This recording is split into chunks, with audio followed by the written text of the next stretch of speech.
topic to really get into, so we're just going to try and hit the basic elements of it.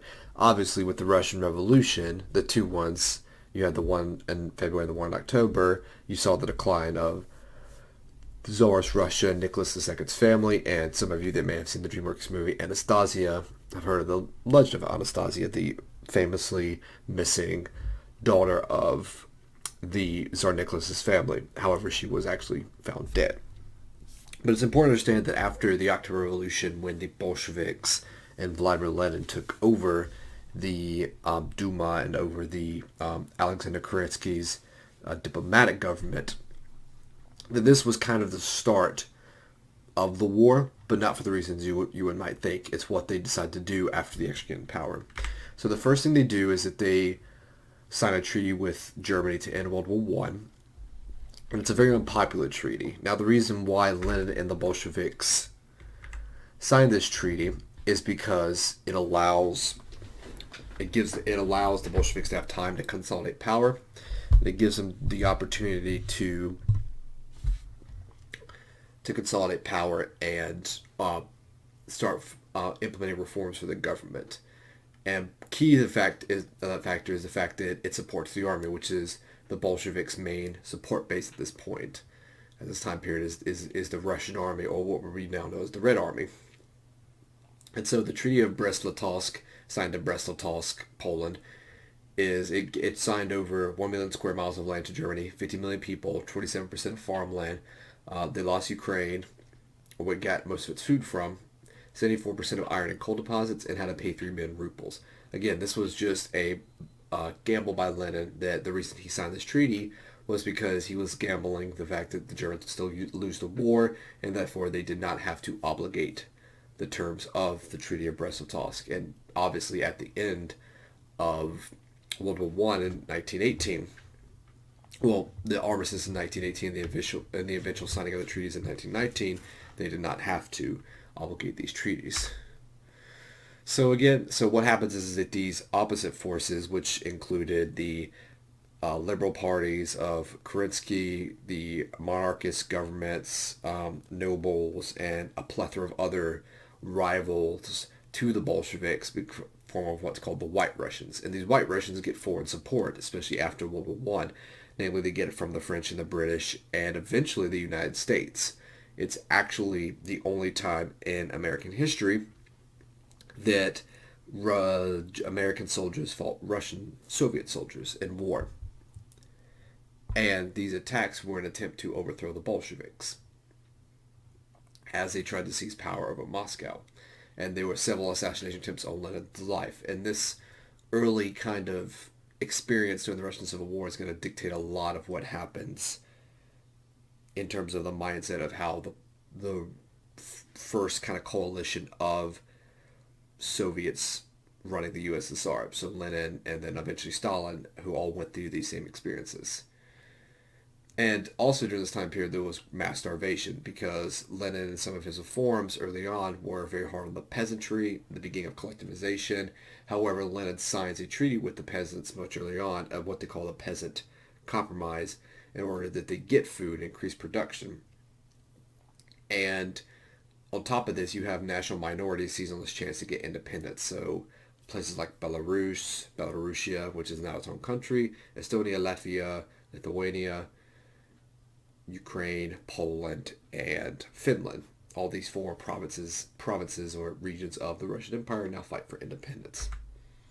So again, the Reds are what they refer to as the Communist or the Bolshevist Party. The Whites are the Tsars, the nobles, middle-class constitutional Democrats, and Mensheviks. And they're just a loose conglomeration of parties. So their aims, the Bolsheviks having seized Moscow and really only really controlled Moscow during much of the war, they want to build a new socialist society on the lines of Leninism, Marxism. Whites have differing aims. Some want to reestablish the Kerensky government. Some want to bring the Tsar back because the Tsar's family is still alive. But the common aim is that they want to defeat the Bolsheviks and Lenin specifically. So geographically, again, the Reds, the Bolsheviks, only controlled a very small part during the Russian Civil War, mostly located around Moscow. But they controlled but more important, they controlled the railways, which during Russia had always centralized around Moscow. And another geographical factors like the White Russians, their opponents, were scattered all across Russia and all across Moscow. So there was a lot. They covered a vast territory, but it was hard to coordinate an effective civil war against the communists. So Trotsky was the leader of the army. He was one of the more popular leaders during this time period, and then where it becomes pretty much the Lenin and Trotsky show from the Bolshevik side. The whites never had the unifying leadership. There was a lack of trust between the czars, the middle class, Democrats, Mensheviks, and social republicans, and there was a lot of infighting. The reason for this is that they all had differing aims.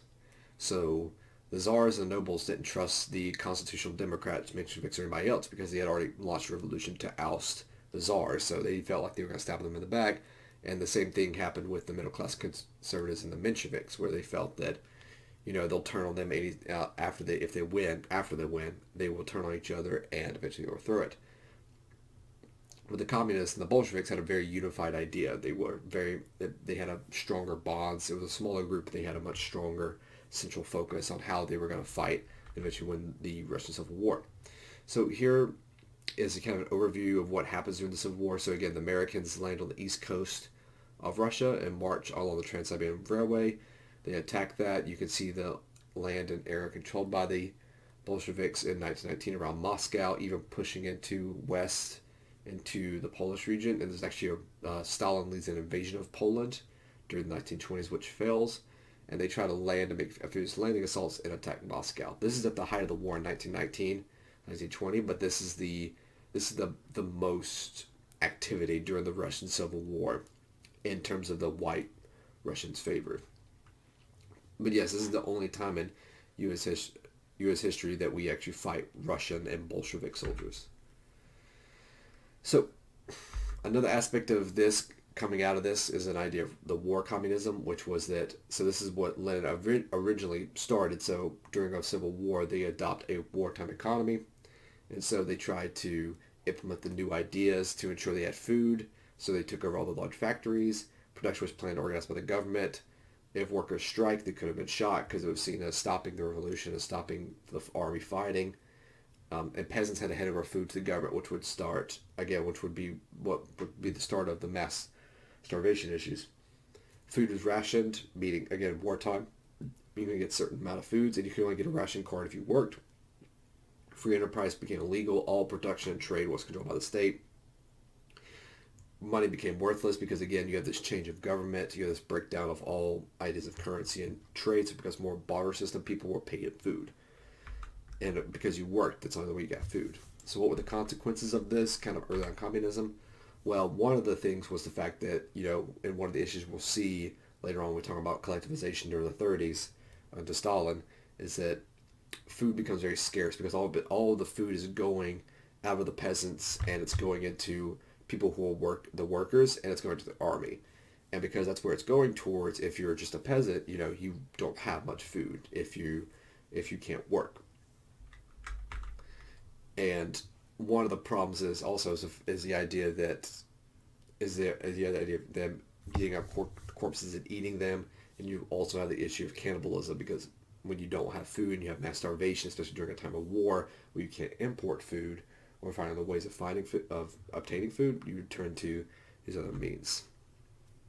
So again, like I said, with the assassination attempt early on, so there was a Red Terror. This is like one of the first, we'll see kind of the political violence in Russia during this time period, and especially later on with Stalin during the Great Purges of the 30s, is that there was the Great Red Terror where they targeted anybody that they felt could have been responsible for the terrorist attack or more assassination attempt or more people in the future.